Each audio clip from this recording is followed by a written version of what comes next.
Daily தூங்க போறதுக்கு முன்னாடி நமக்கு இந்த யோசனை வந்துடும். காலையில என்னடா சமைக்கிறது? அதுக்கு என்னடா சைட் டிஷ் பண்றதுன்னு ஒரு கவலை வந்தே இருக்கும்ல. வர 7 நாளைக்கு ஒரு சூப்பரான ஹெல்தி காம்போஸ் டிஷ்ஷஸ் நான் சொல்றேன். நோட் பண்ணி வச்சுக்கோங்க.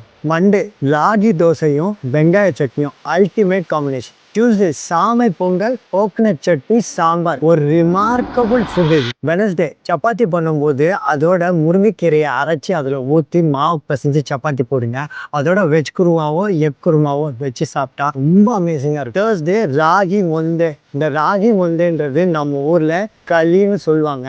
இதோட பீன்ஸ் போட்டு சாம்பார் வச்சோம்னு வச்சுக்கோங்களேன், ஒரு செம்ம தேவாமிர்தமாக இருக்கும். வெள்ளிக்கிழமை நம்ம சாதாரண வீட்டில் இருக்க தோசை மாலை முடக்கத்தான் கீரையெல்லாம் சாப் பண்ணி போட்டு தோசை விட்டு அதோட தக்காளி சட்னி வச்சு சாப்பிட்டீங்கன்னு வச்சுக்கோங்க, அமிர்தமாக இருக்கு. சனிக்கிழமை சாஃப்டான இட்லியும் கொத்தமல்லி சட்னியும் சூப்பராக இருக்கு. சண்டே ஒரு ஸ்பெஷலான பிரேக்ஃபாஸ்ட் நான் வச்சிருக்கேன். அது என்னன்னா, அன்னைக்கு லீவு, அன்னைக்கு சாப்பிடாம இருந்து ஸ்கிப் பண்ணி டைரெக்டாக லஞ்ச் சாப்பிடுங்க. இதுக்கு பேர் இன்டர்மீடியட் ஃபாஸ்டிங்னு சொல்லுவாங்க. இது உங்களுக்கு உடம்புக்கு ரொம்ப நல்லது, பாடி பியூரிஃபிகேஷன் ஆகும். ஸோ இதை கட்டாயமாக ஃபாலோ பண்ணிடுங்க. இந்த மாதிரி இன்ட்ரெஸ்டிங் குக்கிங் ரிலேட்டட் டிப்ஸ் எல்லாம் தெரிஞ்சுக்கணும்னா சிவராமன் கிச்சனை ஃபாலோ பண்ணிக்கோங்க.